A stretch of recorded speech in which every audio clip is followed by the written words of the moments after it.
YCP party 11 సీట్లకే పడిపోయింది, YCP party ఇంకుంటుంది అనుకుంటున్నారా లేదా అనేటువంటిది కూడా ఏదో అడిగారు. అవును అవును ఎందుకు పడిపోయిందో దాని జనసేన తెలుగుదేశం పార్టీ వాళ్ళు పదే పదే చెప్తున్నారు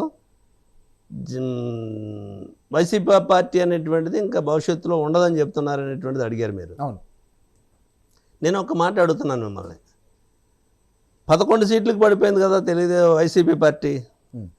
వైసీపీ పార్టీ ఉనికే భవిష్యత్తులో ఉండదనేటువంటిది తెలుగుదేశం నాయకులు, కూటమి నాయకులు చెప్తున్నారు కదా.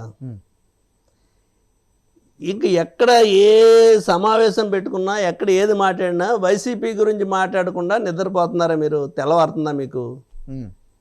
ఎందుకు అంత భయం? ఆ పార్టీ ఉనికి ఉండదు కదా. ప్రజలకు ఏం చేస్తారో ఏంటో చెప్పడం మానేసి, ఆనాడు జగన్మోహన్ రెడ్డి ఇలా చేసాడు, ఈనాడు ఇలా చేసాడు, అది అలా జరిగింది, ఇది ఎలా జరిగింది అనేటువంటిది ఎందుకు ఉలిక్కి పడుతున్నారు మీరు?